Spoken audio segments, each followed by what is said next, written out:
Well, I'm really proud to have worked as an economist at the Bank of England before I became a Member of Parliament, and also in financial services at Halifax Bank of Scotland. I've got the experience to do this job as Chancellor of the Exchequer, as well as the 14 years as I had as a Member of Parliament, chairing the Business Select Committee and as Shadow Chancellor.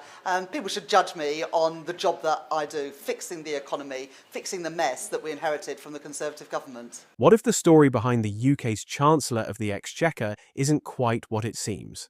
Rachel Reeves, a name associated with economic expertise and political influence, is now at the centre of a controversy that's raising eyebrows across the nation.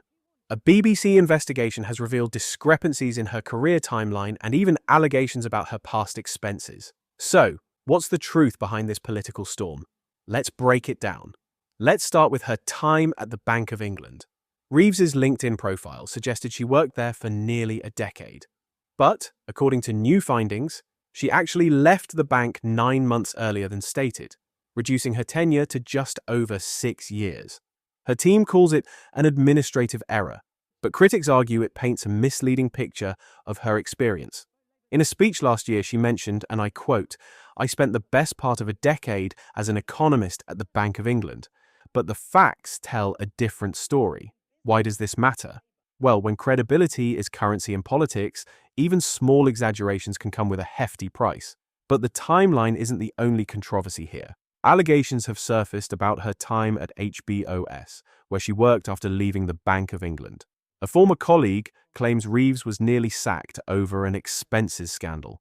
The accusations suggest expenses were improperly signed off, with purchases like handbags, perfume, and even wine being flagged in a whistleblowing complaint. So, was there an investigation? The BBC confirmed that an internal audit raised concerns about spending patterns, but there's no record that the inquiry was ever completed.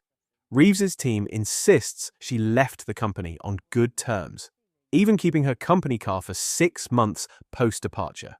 Now, what does this mean for Labour?